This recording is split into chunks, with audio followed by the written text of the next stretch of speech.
casa do Senhor. Vai adiantar, João, livro do Evangelho de João, capítulo 4, versículo 23. João, capítulo 4, versículo 23. Estava pedindo a Deus uma confirmação dos céus.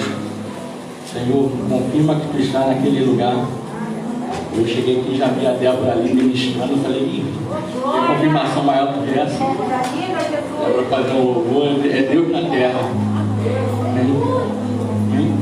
Queria também aqui, irmãos, deixar uma observação aqui, um detalhe da nossa jovem Laís. Hoje é aniversário dela, tá, gente? Não se esquece de cantar os parabéns aí no final, cumprimentar, aquele abraço. Ela estava ali hoje, pentecostal, pegando o ritmo de Lamar. Amém? João capítulo 4, versículo 23. Diz assim: mas vem a hora e já chegou, em que os verdadeiros adoradores adorarão o Pai em espírito e em verdade, porque são esses que o Pai procura para seus adoradores. Amém? Poderia sentar aí. Eu vi Deus aí falando através dos louvores, através das oportunidades. Eu falei, meu Deus, como Deus tem falado, como Deus tem já manifestado a sua graça nesse lugar. Só um pedido, pelo amor de Deus, não me abandona não. A equipe de louvor, por favor, hein? Por favor, um pedido pessoal do pregador. Que isso, gente? Olha o silêncio que fica. Misericórdia.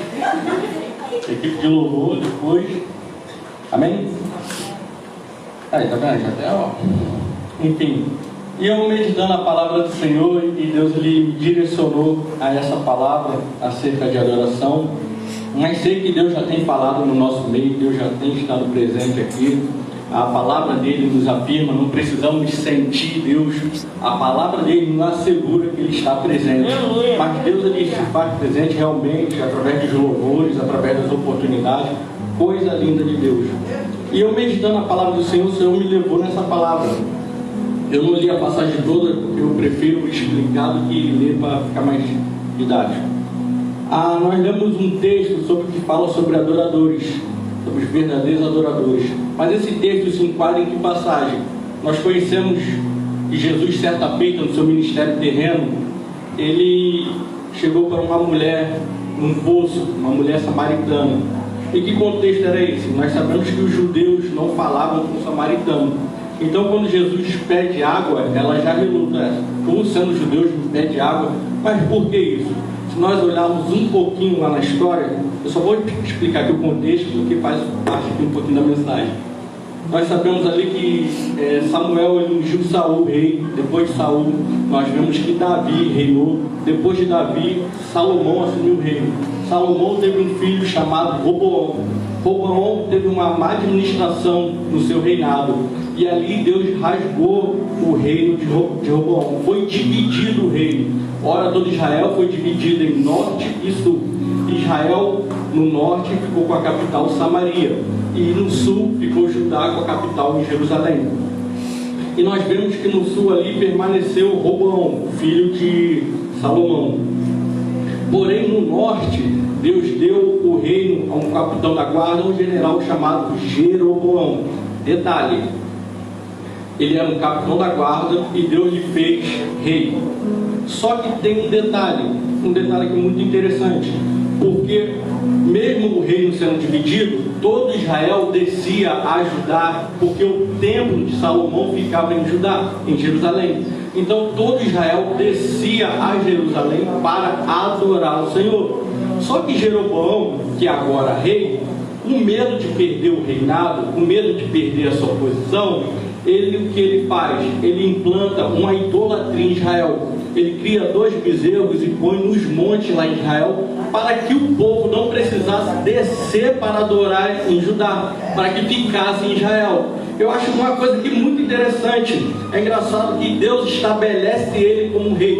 Ele não era rei, ele não era filho de rei, não tinha linhagem real. Porém, Deus entra na história e transforma ele em rei. Deus abriu uma porta para ele e colocou ele sentado em meio aos príncipes. E ele agora, com medo de perder a sua posição, comete um ato de idolatria. O que eu entendo aqui, o que Deus já começa, só abrindo os parênteses aqui bem rápido. Se Deus abriu a porta para você, se Deus te colocou nessa cadeira, nessa posição, não importa o que venha acontecer durante o caminho. Se Deus abriu a porta para Jeroboão ser rei, não ia ser outro que ia tirar ele de lá. Mesmo que o povo estivesse descendo a ajudar, ele não ia perder o reino. Então, se Deus te colocou nessa cadeira, se Deus abriu essa porta para você, ainda que coisas venham acontecer durante o caminho, você não vai perder a função. Então, não fique ansioso, não fique temoroso, não fique batendo cabeça ou com medo. Se foi Deus que abriu a porta, confia em Deus. Muitas vezes Deus, a gente pede, Deus abre a porta e conforme as adversidades da vida, a gente fica tremoroso. Como foi falado aqui, Jesus disse para os discípulos, passemos para o outro lado. E no meio do caminho se levantou uma grande tempestade. Mas Jesus falou o quê? Passamos para o outro lado. Se Jesus falou que iriam passar, confia no Senhor. Pois bem, então eles estavam lá no monte. Iniciou-se a idolatria. Mas nós vamos saber aqui que quem conhece a história, devido à idolatria, o reino do sul foi capturado pelo rei da Babilônia, Nabucodonosor. O reino do norte foi capturado pela Síria. Só que tem um detalhe: Judá, eles foram para o cativeiro, ficaram 70 anos no cativeiro e voltaram. Israel não. Israel foi e ficou, não voltou. E o que aconteceu com o reino do norte? Ficaram algumas pessoas. Mas aí o que o rei da Síria falou? Para que a terra não se perca e não haja contaminação, o que nós vamos fazer? Enviou pessoas de outros povos para povoar Israel. E houve-se ali uma grande mistura. Entende? O rei de Judá foi para o cativeiro e voltaram do cativeiro puros. O reino de Israel não. Ele teve uma contaminação. Se contaminou com outros povos. Sua linhagem ficou impura, vamos dizer assim. E com o passar dos anos, devido aos reinos ali, os estudiosos vão falar que se construiu um templo onde estavam aquele bezerro. Então no monte foi construído templos. Então aquelas gerações que foram nascendo com o passar do tempo tiveram aquele costume de adorar no monte. Certa feita a mulher disse assim para Jesus: nossos pais adoravam nesse monte. Vós, entretanto, dizeis que em Jerusalém é o lugar onde se deve adorar. Ou seja, aquela geração do reino do norte pegou o costume de adorar no monte, de adorar no templo, enquanto Judá adorava lá no sul, no templo de Jerusalém. Amém? Só um contexto histórico aqui para a gente... Eu vou usar essa passagem aqui. Amém? Entrando aqui no texto, irmão. A Bíblia eu acabei de ler aqui. Mas vem a hora, e já chegou, em que os verdadeiros adoradores adorarão o Pai em espírito e em verdade. Essa questão, mas vem a hora, e a hora já chegou. Vamos abrir aqui um pequeno parênteses também, porque essa passagem está ligada aos adoradores. Só que Deus falou: abre um parênteses aqui, porque eu tenho um recado para algumas pessoas na minha casa.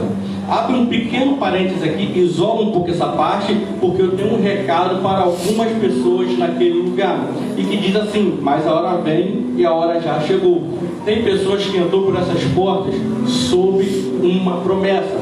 Pessoas entraram por essas portas pedindo algo ao Senhor, que por muito tempo tem orado ao Senhor, que por muito tempo tem esperado de Deus uma resposta, um agir de Deus. Deus me levava ali na questão de Ana. Ana todo ano subia ao templo para adorar o Senhor. Ana era esposa de Eucana. Eucana subia para sacrificar e Ana subia junto. E o que Ana pedia todo ano? Dá-me um filho. Dá-me um filho e dá-me um filho. A sua rival Penina provocava, todavia ela continuava a subir ao Senhor, a adorar ao Senhor. Temos ali também um casal, Zacarias e Isabel, pai de João Batista. Zacarias era sacerdote na casa do Senhor e todos os anos ele pedia a um filho ao Senhor. Certa feita, quando chegou a hora dele chegar ao altar e chegar de queimar incenso ao Senhor, um anjo estava no altar e disse assim: eis que a sua oração foi ouvida. Eu tenho uma palavra para algumas pessoas nesse lugar. Se você tem orado e clamado ao Senhor com determinada coisa, Deus manda dizer que o seu tempo chegou. Deus mandava dizer que o tempo de Deus chegou na tua vida. Para aquelas pessoas que têm clamado ao Senhor, que têm chorado diante do Senhor, Deus fala que entra com providência hoje. Eu falei, é hoje. Diga para a minha igreja que é hoje. Que vou responder as orações. Vou responder o clamor que a minha igreja tem feito. Isso porque as suas orações têm chegado ao trono de Deus. Então, irmãos, creia no Senhor. Eu não sei como você entrou nesse lugar. Eu não sei o que você tem buscado. Eu não sei o que você tem pedido ao Senhor. Mas Deus entra com providência hoje. Aleluia. Mas a palavra diz que os verdadeiros adoradores adorarão o Pai em espírito e em verdade. Se a palavra diz que tem adoradores, é porque existem os falsos. Se a palavra de Deus nos afirma que os verdadeiros adoradores adorarão o Pai, é porque os falsos estão adorando. Então, aperta o cinto aí só um pouquinho aí. Tiago pregasse, então agora recebe. A palavra de Deus é o quê? Deus ministrava no meu coração que tem adoradores, sim, verdadeiros adoradores. Porém, existem falsos adoradores. E os olhos do Senhor são como chamas de fogo, conhecem todas as coisas. Diante de Deus não se esconde. Mas como identificar um falso adorador? Como saber que eu estou me comportando como um falso adorador? Aleluia! A palavra vai dizer que aqueles samaritanos, eles subiam ao monte para adorar. E eles adoravam o que não conhecia. Jesus mesmo falou: vocês adoram o que vocês não conhecem. O que é um falso adorador? A adoração dele está em outro lugar, não está em Deus. A adoração dele está voltada para outro lugar, mas não está em Deus. Ele até vai para o monte, ele até vai para o templo, ele até vem para a igreja, mas o coração dele está em outro lugar. Ele até está no nosso meio, mas a ligação dele está em outro lugar. O pensamento dele está voltado para outra coisa. Ou é a internet, ou é o trabalho, ou é o futebol, é os afazeres, é o que deixou para fazer. Mas ele entra aqui, mas a mente dele está lá. Ele se arruma, ele chega no horário, mas quando está aqui dentro, ele pensa em outra coisa. Ele não adora em espírito de verdade. Muitas vezes a mente dele está confusa, porque o corpo está presente, mas o espírito não. Então a primeira coisa que a gente identifica no falso adorador é que o coração dele não está em Deus. É forte, mas é uma realidade. E como identificar algumas características do falso adorador? Aleluia! Eu vejo aqui, irmãos, como Caim. Como assim, Tiago? É aquele que matou o irmão? Não, nada de morte, calma. A palavra de Deus vai dizer que certa feita, Abel ele se apresentou diante do Senhor para apresentar o sacrifício. Caim também foi diante do Senhor para apresentar também o seu culto. Porém, a Bíblia nos fala, lá em Hebreus 11, diz que por fé o Senhor atentou à oferta de Abel. Por fé, Abel apresentou seu sacrifício ao Senhor, enquanto a Caim não. O que eu quero dizer, o que a Bíblia quer dizer é o quê? É que Caim ele veio por fé, ele veio por amor, ele veio com o coração voltado a adorar ao Senhor, enquanto Caim veio por obrigação, enquanto que Caim veio pelo ensinamento de seus pais, enquanto que Caim veio porque era costume fazer, sabe? Hoje é domingo, é dia de culto, então eu vou para a igreja. Aleluia, hoje não tem nada para fazer, então eu estou na igreja. Se eu não for para a igreja, os irmãos vão falar que eu estou desviado. Ou seja, coisas que fazem por costume. Ele vem na igreja, mas vem por costume. Ele adora, mas adora por costume. Ele ministra, ele prega, ele tira oferta, ele abre a igreja, ele faz o que faz, mas ele faz porque está acostumado a fazer. Diferente de Abel, que fazia porque amava.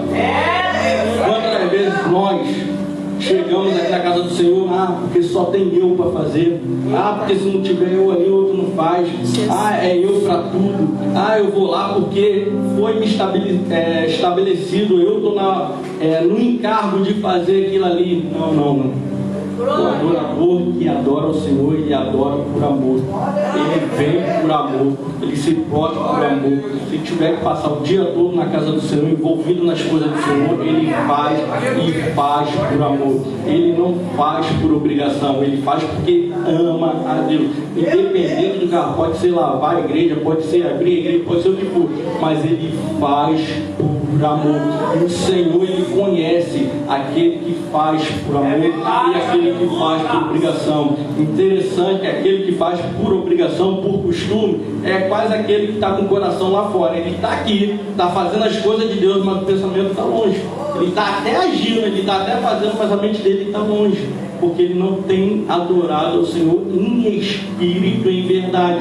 Mas se você veio nesse lugar para adorar ao Senhor, creia que Deus está recebendo o seu louvor, Deus está recebendo a sua oração, Deus está contigo nessa manhã. Como a nossa irmã, a nossa jovem Litati falou, que ainda existe uma geração que ainda adora o Senhor, que ainda existe uma geração que ainda busca o Senhor. Quantas vezes eu não fui para o trabalho e durante o trabalho eu via jovens vindo de festa e bebendo aquela bagunça toda, até alguns acidentes no meio da rua. Mas nessa manhã ainda há um povo que adora e que glorifica o Senhor. Tem outra característica também, a mulher Ciro-Fenícia. Como assim, Tiago? Mulher Ciro-Fenícia era uma mulher grega. Ela não era do povo judeu, ela não era de Israel. E Jesus, quando estava passando de cidade em cidade, curando os enfermos, essa mulher, o que ela faz? Ela é grega, a filha dela estava miseravelmente endemoniada. Se nós temos a noção, se nós olharmos o estado que estava do endemoniado de Gadareno, que pulava no sepulcro, no fogo e arrebentava todos os grilhões, imagina a filha dessa mulher que estava miseravelmente endemoniada. Pois bem, só que ela sabia que Jesus veio para os judeus. Então o que ela faz? A mulher Ciro-Fenícia, que é grega, ela se disfarça de judia. Ela põe a roupa de judia, ela põe a maquiagem e clama como uma judia, como um judeu clama. Como é que era? Jesus, filho de Davi, tem misericórdia de mim. E ela vem, se disfarça e vem atrás de Jesus. Jesus, filho de Davi, tem misericórdia de mim. Ela vem clamando.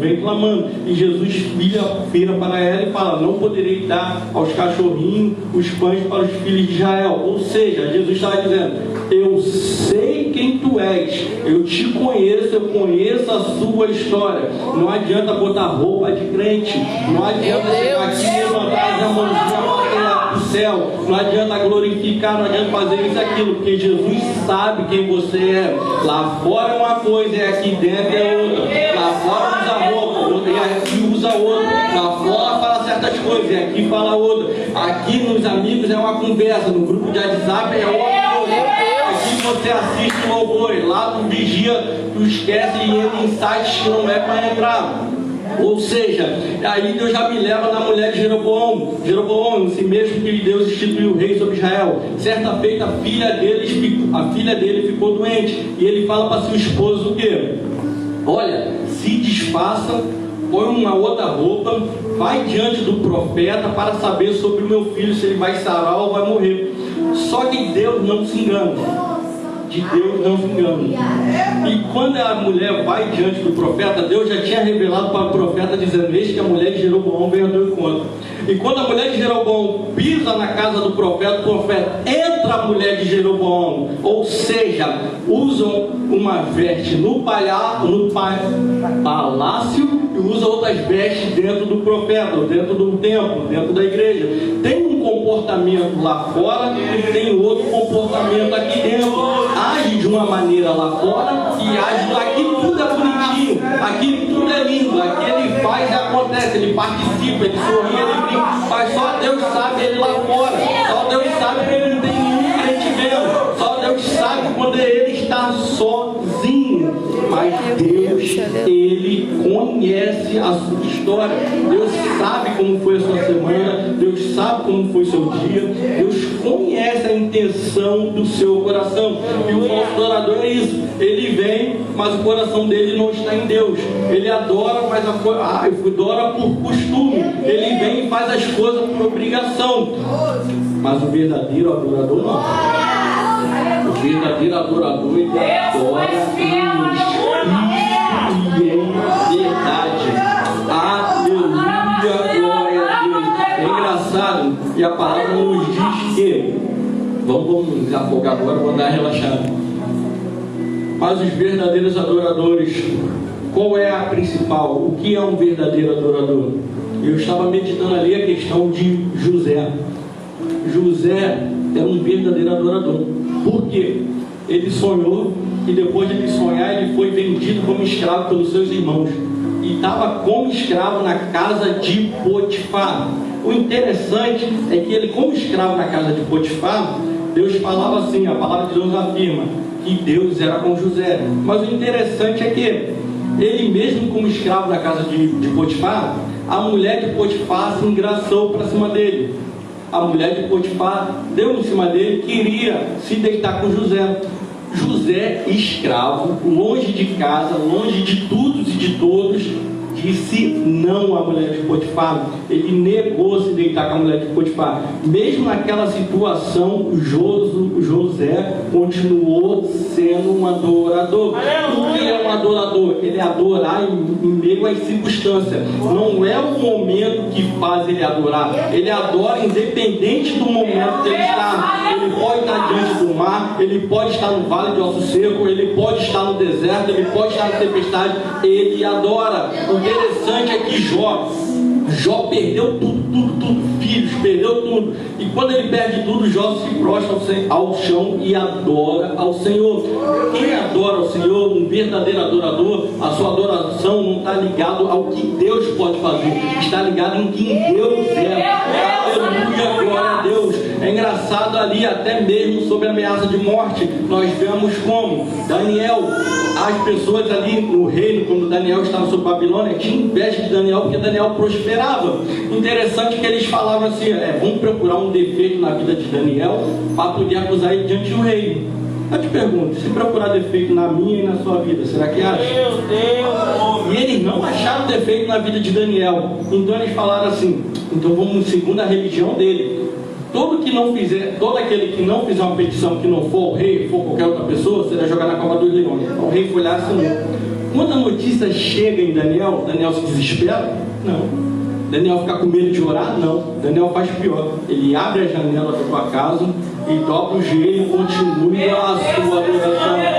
Mesmo sobre ameaça, mesmo sobre perseguição, ele continuou adorando o Senhor. Diferente da nossa vida, né? Que pode uma pessoa se levantar, já fica empurrado. Pode uma pessoa olhar de cara feia para você, você já fica. Se for na casa do Senhor, quer largar o trabalho, não quer voltar mais, quer trocar de igreja e não sei o que, e aquele irmão, tudo é irmão, tudo é igreja. Não. Daniel, sobre a ameaça de morte, continuou adorando o Senhor. José, ainda no presídio, depois que ele foi preso, continuou a interpretar sonho. Um adorador não olha a circunstância, ele adora acima de tudo. E por que não falar de Paulo e Silas? Paulo e Silas, quando estavam na prisão, eles tinham expulsado o espírito imundo. Por fazer a vontade do Senhor, eles foram presos. Detalhe, foram chicoteados. E além de ser chicoteado, estar preso, foi atado as mãos e os pés de Paulo e Silas. Mas perto de meia-noite, Paulo e Silas louvavam o Senhor. Eles adoravam o Senhor perto da meia-noite. Nada cala a voz de um adorador. Pode estar doente, pode estar enfermo, pode estar desempregado, pode estar sem amigo, pode estar passando por um momento de angústia, um momento que for, nada cala um adorador, porque ele adora a Deus em espírito e em verdade. Eu não sei como você entrou nesse lugar, não sei como está a sua vida, o que você tem buscado diante do Senhor, o que você tem esperado diante do Senhor, o que você tem enfrentado, as injustiças que a vida tem feito, mas adora o Senhor pelo que Ele é. Como foi falado aqui, no mundo tereis aflições, mas tem de bom ânimo. Jesus é o nosso ânimo. Ainda que esteja difícil, ainda que esteja complicado, tenha bom ânimo, confia em Deus. Ninguém disse que seria fácil, ninguém disse que seria simples, é difícil mesmo a caminhada. A Bíblia fala que o caminho é estreito, porém a porta está aberta. Aleluia, glória a Deus. Então nessa manhã, glorifique e adore o Senhor. Mas detalhe, a Bíblia vai falar que existem os falsos, também existem os verdadeiros, mas Deus procura quem? Os verdadeiros. Por quê? Para que eu adore em espírito e em verdade. Se Deus procura, irmãos, é porque está em falta.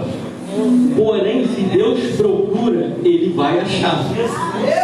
E quem Ele vai achar nessa manhã? Meu Deus. Será que Ele pode te encontrar nessa manhã? Aleluia. Quem é você nessa manhã? Um falso ou um verdadeiro adorador? Jesus. A palavra do Senhor diz que Ele foi procurar Adão. Adão tinha comunhão com Deus, mas em determinado momento Adão pecou o Senhor e se escondeu atrás de uma árvore. Deus foi atrás de Adão, chamando por ele pelo jardim: Adão, Adão, aonde tu estás? E Adão estava atrás de uma árvore. Ei, pare de se esconder atrás desse problema.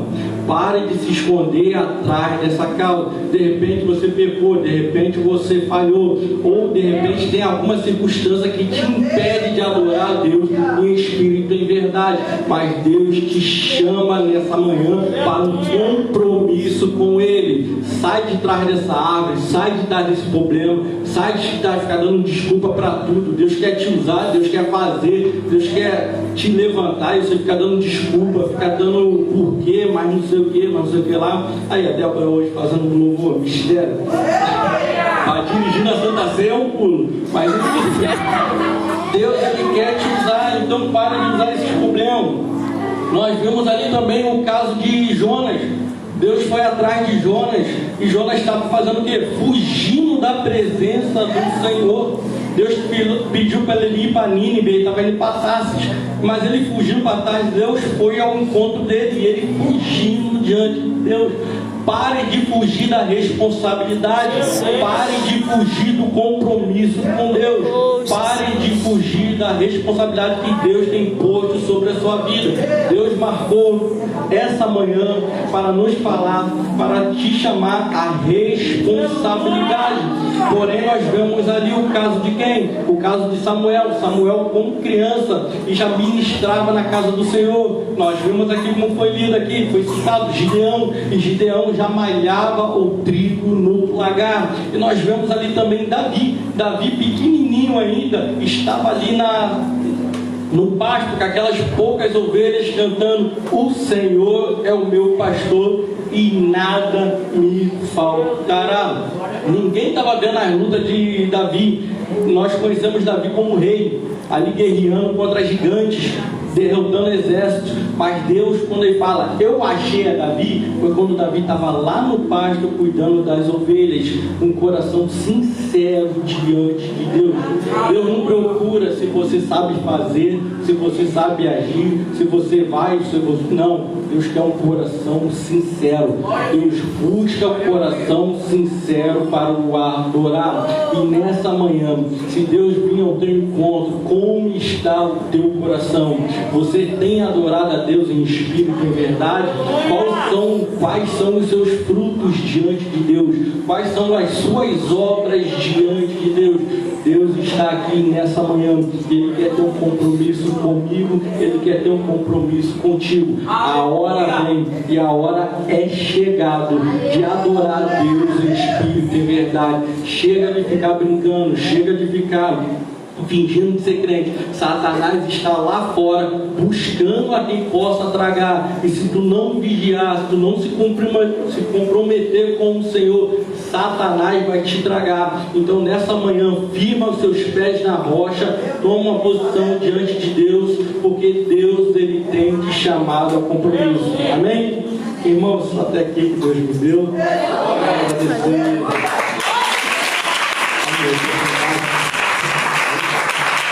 Amém. Deus.